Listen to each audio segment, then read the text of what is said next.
Hi, I'm Adrienne Valencia, Executive Director of Arts Education Connection San Diego. We'd like to share with you a very special video that was made in 2020 when we launched our holiday card fundraiser. These unique cards feature nativity scenes from the collection of Barbara and David Garcia. They range from traditional to very whimsical. Barbara and David have been collecting Mexican folk art for over 25 years. Barbara herself curated the scenes that we're featuring as they are some of her favorites. The video you're about to view is a conversation between Barbara and AECSD Program Manager Carrie Javeri. You'll hear Barbara talk about the collection, her relationship with the Mexican artists and artisans who created the artworks, how the objects were made, and more fascinating stories about her travels. And with that, I'm going to turn it over to Barbara and Carrie. Enjoy. So I'm going to let you read the names of the artists. Your Spanish pronunciation is much better than mine. Okay, this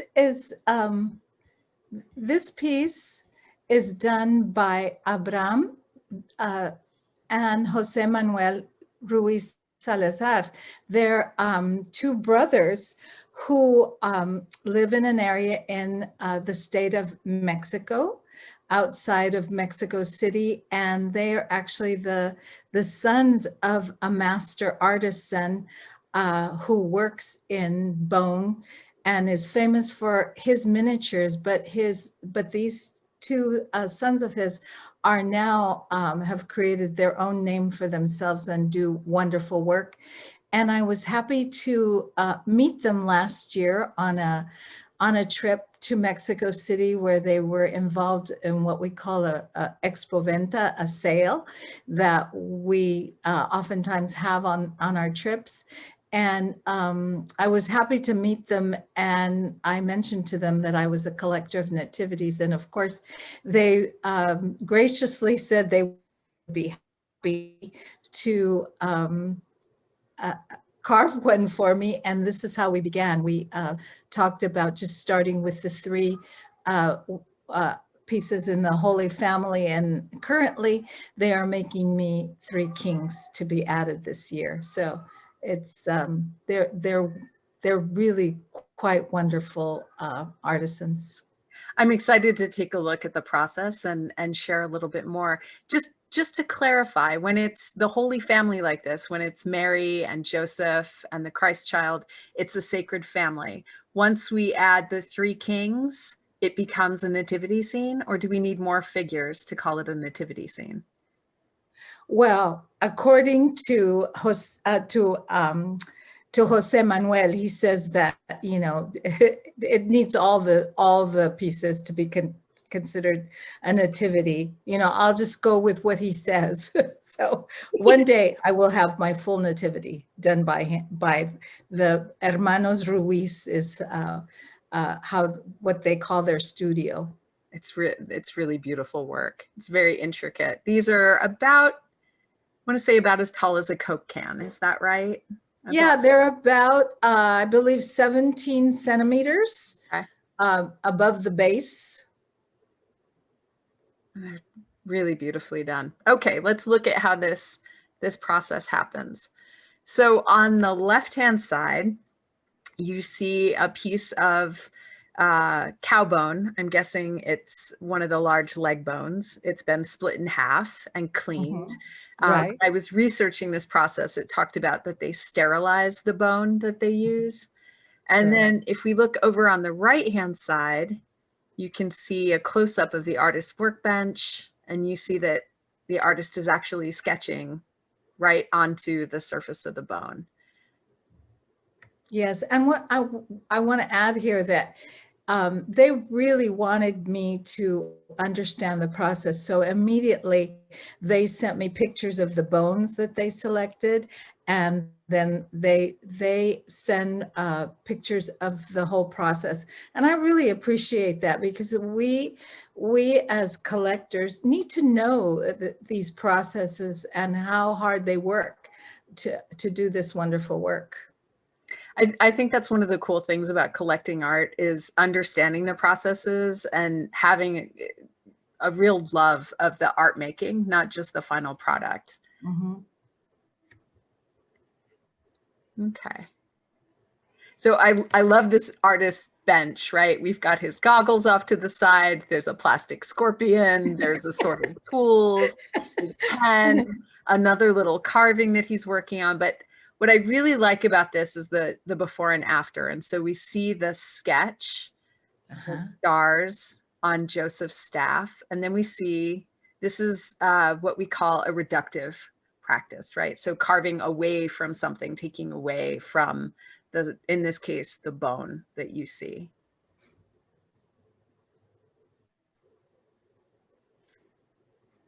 Anything you want to add about these images or the process, Barbara? Well, I too was just amazed at how, you know, it came to be from the bone, then the drawing, and then the actual carving. Okay, next image. So now we've got finishing up, right? The finishing process. So we have our relief sculpture of Joseph. I love being able to see the back. So they're actually finishing the back. If you look at, I think this is, I want to say this is the back of his elbow, but don't quote me on that. And you'll see it's still very round. It's still very rough here. Same thing with the folds in the back. But by the time we get to the final piece that's on the block, you see that he's actually carved a lot of detail in, right? We've got folds in the cloth, folds in the back.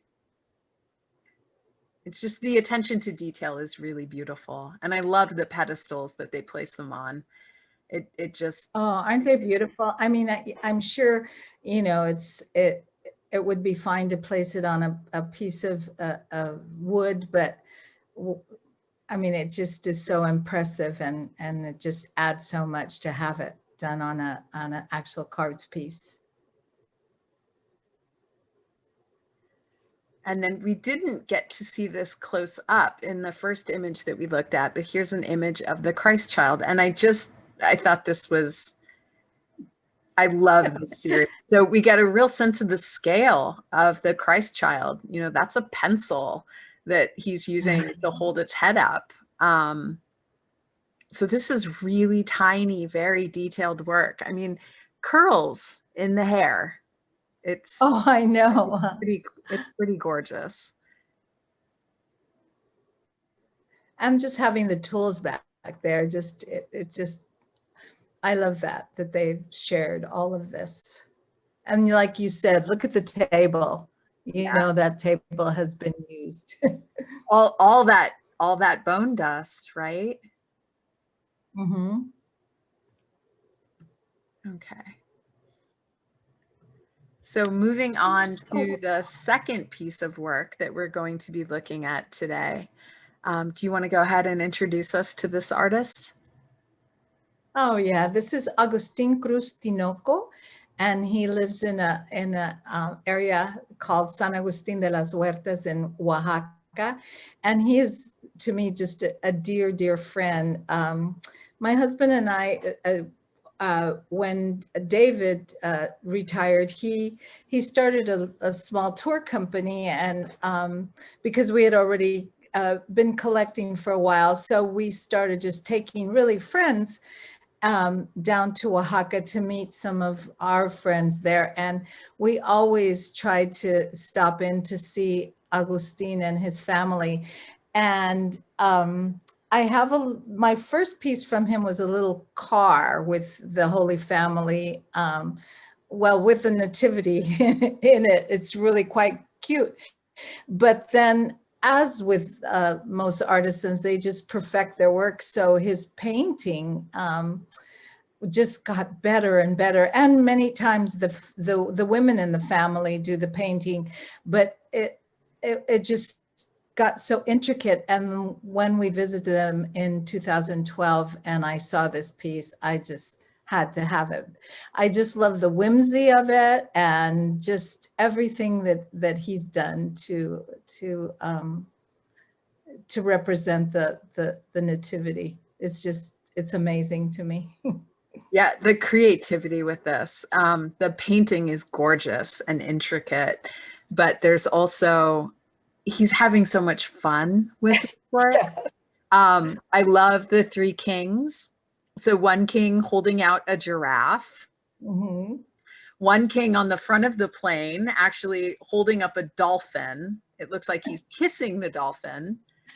And then we've got our third king here in the back, and I believe that's a cow, but I'm not positive. You might know better. What's that little animal on the tail end, you know? He might be a pig. Okay. He might be a pig. I'm not, yeah. I'll take a look after this. Well, we're going to look a little more closely so we can do that. Some detail images. So I love this because you get a sense of the intricacy of the design, right? All of this here on the body of the plane. We're talking about, you know, a paintbrush that might have 4 or 5 hairs in it for something like these tiny little dots that we see decorating the sides of the plane. I might have made a mistake about that figure on the tail. That might not be a king at all. I think this is our third king. We couldn't see him on the other side, and it looks like he's holding a deer. Yes, and I think the other character is a shepherd. Okay, so a pig would totally make sense. So we've got Joseph is in charge of this airplane. He's driving the bus, so to speak. Mary and the baby are right next to him. Let's see, we've got a detail of Mary and the baby. Oh, so cute. And this creature, this plane, it looks like something out of mythology. Mm-hmm. When I look at it, it makes me think of Mexican mythology. It's quite spectacular. So here's an image of Augustin.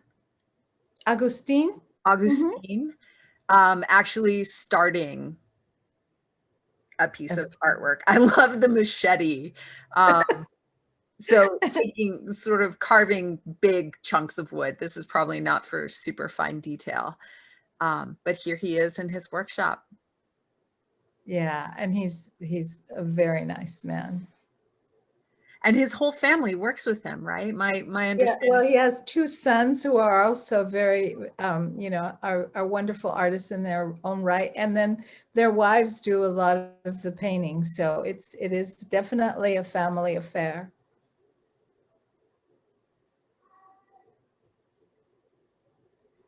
And here we have some of the other details. So a different view of Mary and the Christ child. We can see all 3 of the kings. Well, part of a king over there on the side. Joseph, Mary, kings 1 and 2. And then I love these angels. So I know, I love the way that he was able to lift the plane up and give it that sense of it being in the air, and then adding the angels at the bottom. It's just clever. Yeah, it is. It's very clever the way he organized the artwork. I agree. It's really beautiful. Okay, moving on to our third artist.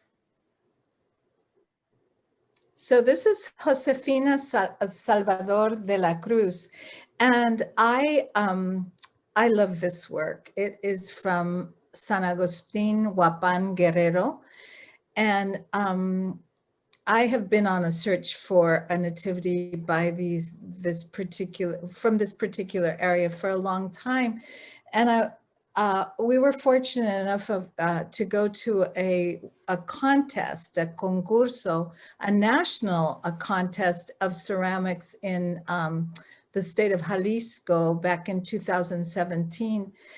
And I saw this piece, and it just spoke to me. I'd wanted a piece like this, but the name of the person was there, but with the piece, but I needed to know who this was. So I decided to go into an area where the artisans sell there's smaller wares. There's smaller wares. So I went in, and I saw a woman standing there with actually another work that's comes from there called a reina, a queen, and I walked up to her, and I spoke to her in Spanish and told her that I was looking for some help.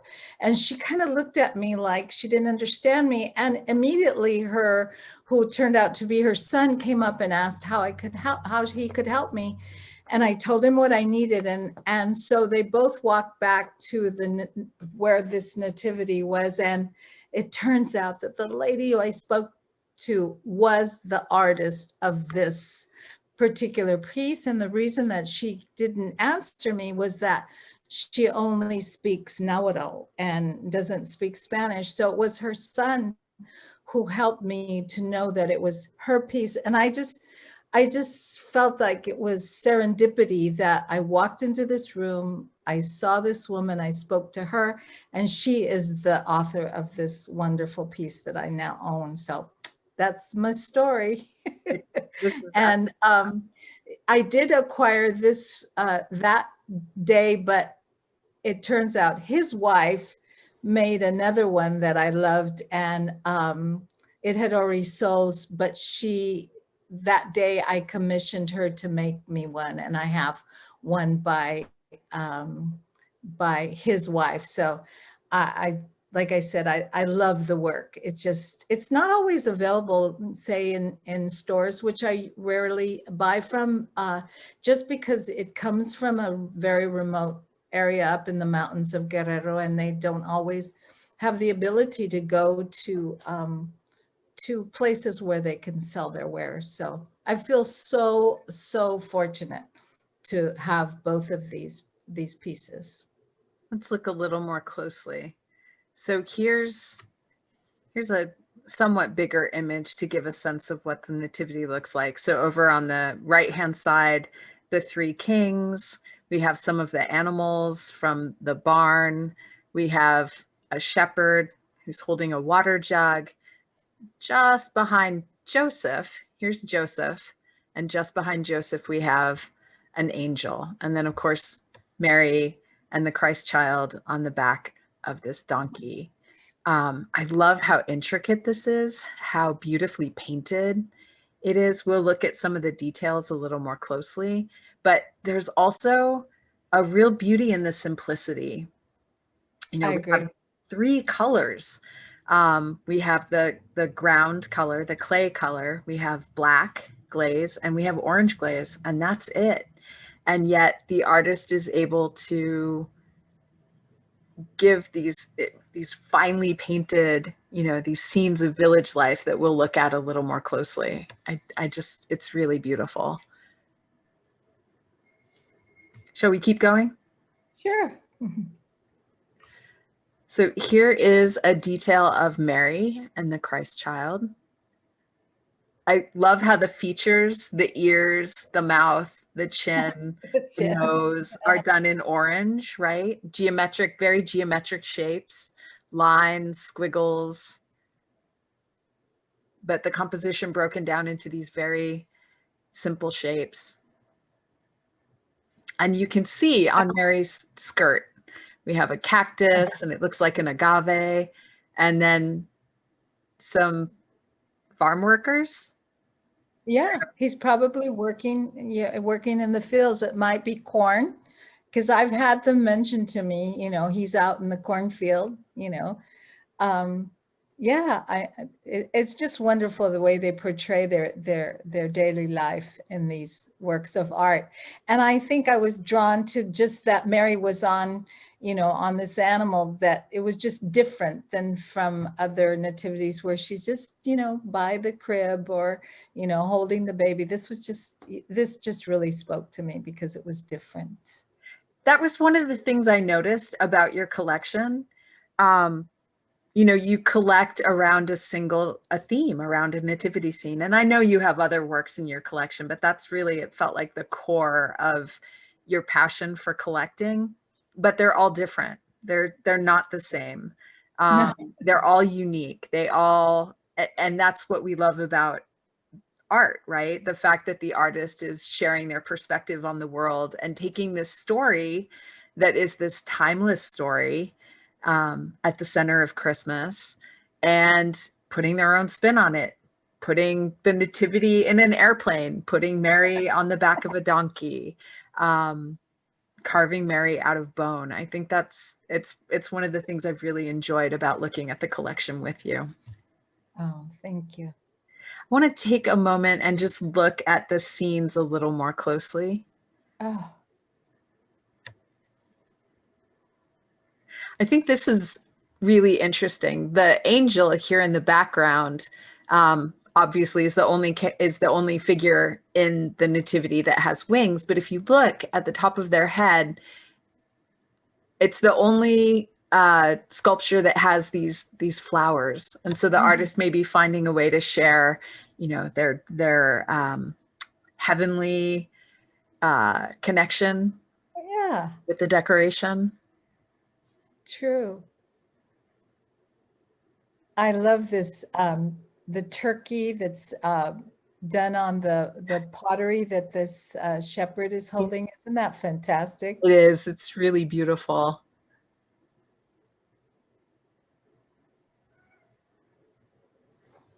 I love that the horse has eyebrows. In fact, now that I notice, all of the animals have eyebrows. Yeah. It's whimsical, but it's also, there's something, you feel like this piece is steeped in tradition. And I know the little bit that I read about how these artworks are made, it's, as you said, a very remote area.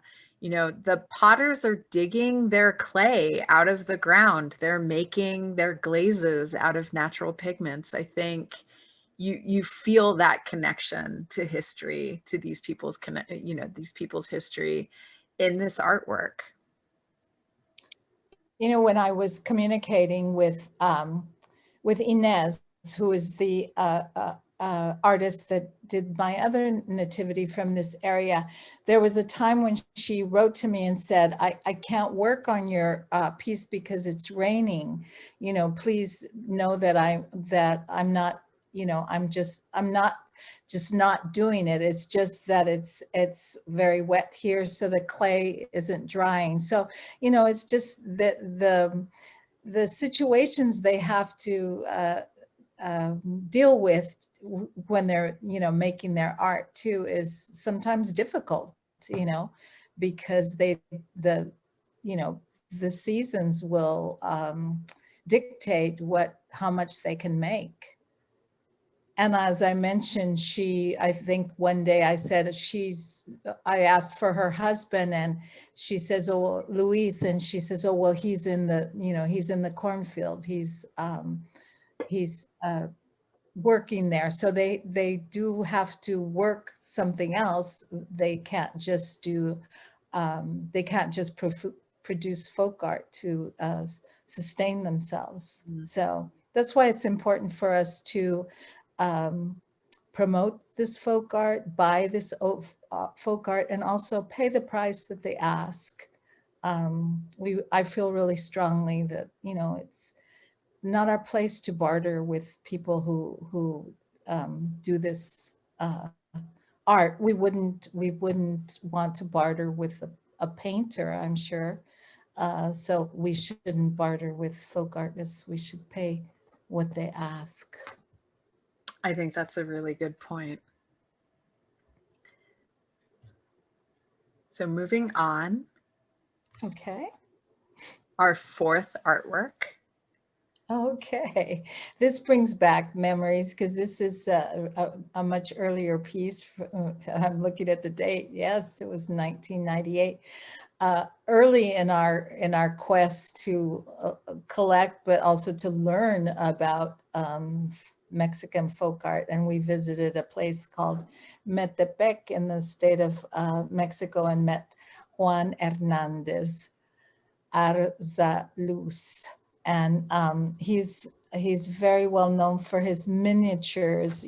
When we see this, we'll notice that it's not all, it's a bigger piece, and there's his miniature pieces incorporated in it. But like I said, I can't pass up unique pieces. So this was all about fantasy ocean life and how he represented it in a nativity. So it's just sweet. I love this one. I think this might be my favorite. It's between this one and the airplane. And we'll look at the whole object. It's just so intricate that it's hard to see not being in front of it. So we're looking at a detail. So we have the angel, we have Mary as a mermaid, we have the Christ child on a half shell, and then we have Joseph off to the side. And it's just so bright and happy and colorful and imaginative. I love this one. Maybe it's living in San Diego. I'm not sure, but let's look at the maybe. whole. And I have to add, when we were there, it was not painted. He asked me if I wanted it painted or did I want to keep it just the color of clay. And I said, oh no, I want it painted. So, and they do produce them there and just leave them not painted. That's people's preference, but I absolutely wanted it painted and was very happy when it arrived. I love that blue of the base. It's really beautiful.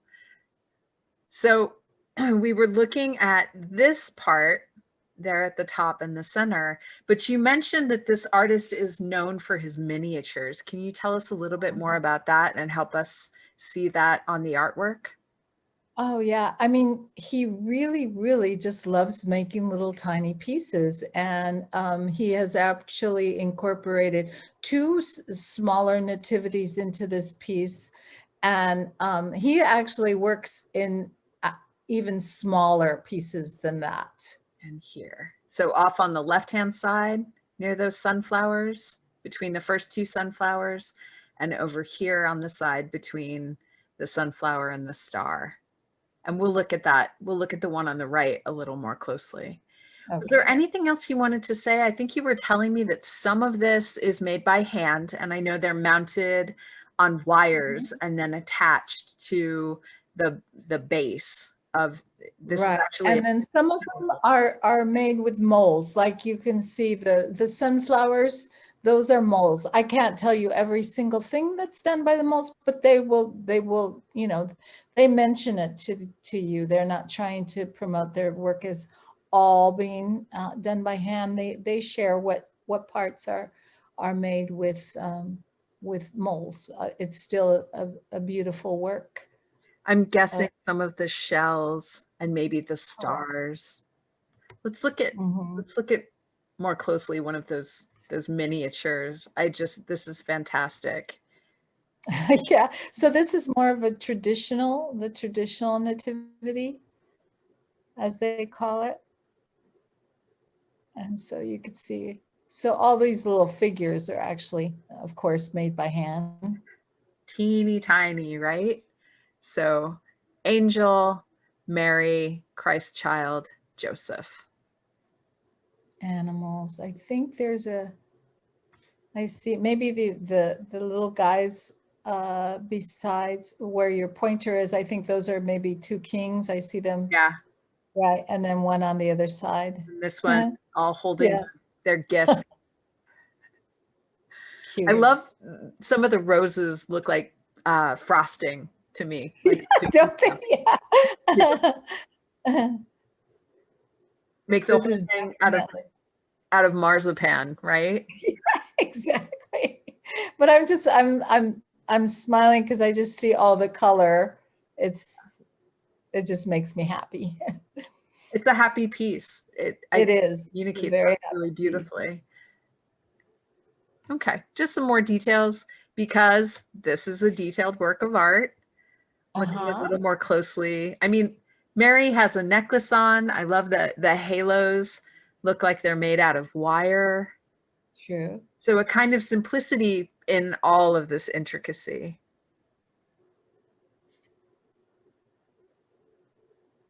Yeah, I love this one. Okay. Last, but certainly not least, our bunny nativity or rabbit. Oh yeah. You want to tell us This about those? This is actually New Mexico, and we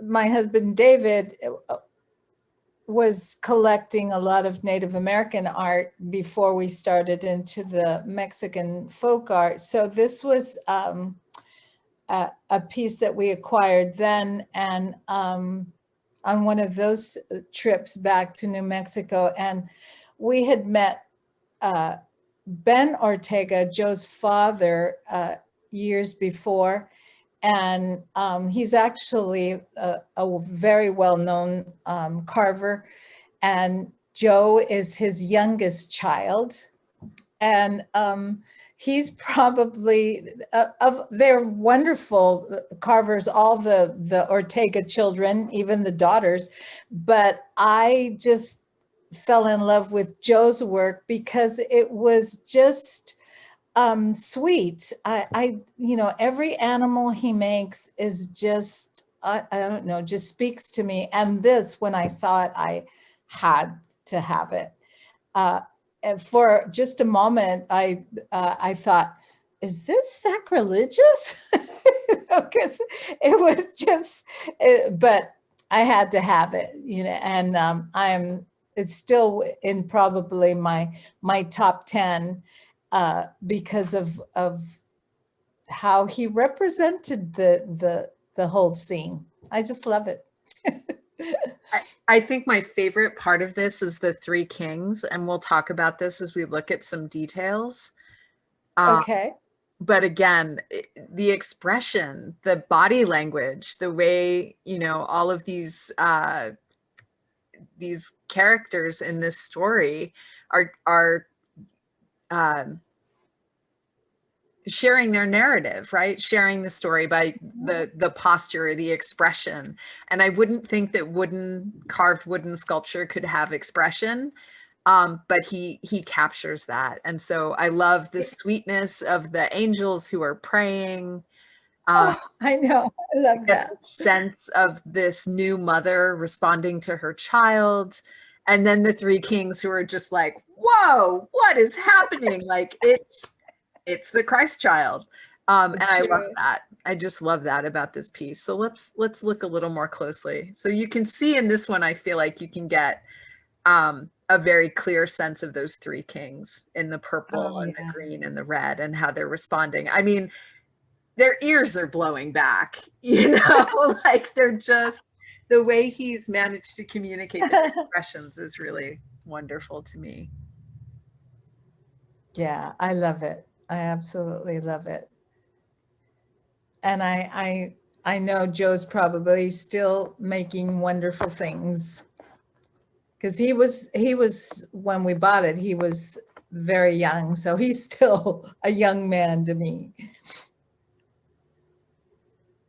And his father, we actually would visit his father every year when we'd visit. For some reason, his dad, he said David reminded him of a nephew who they had lost in the family. So he welcomed us like we were family every year. So it was a wonderful, it was always a wonderful destination to go visit the Ortega family.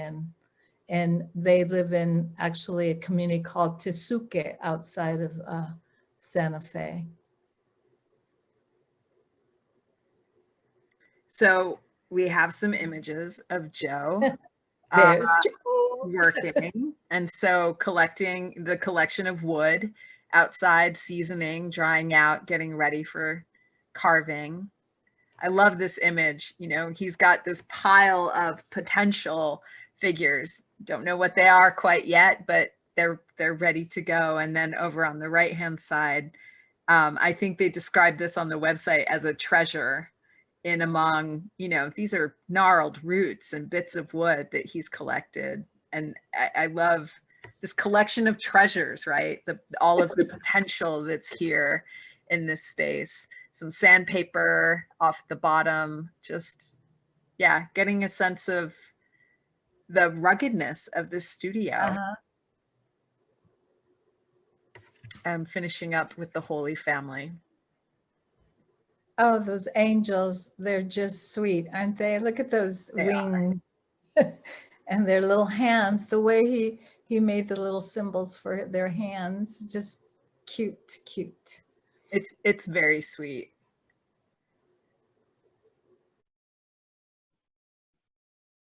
Wasn't that fascinating? We'd like to thank Barbara and David Garcia for allowing us to use images of their artworks from their collection. We also thank Jenny Didn't Note Cards for producing the holiday cards. But most of all, we thank you for continuing to support our mission of bringing high-quality arts education programs to our community. Happy holidays.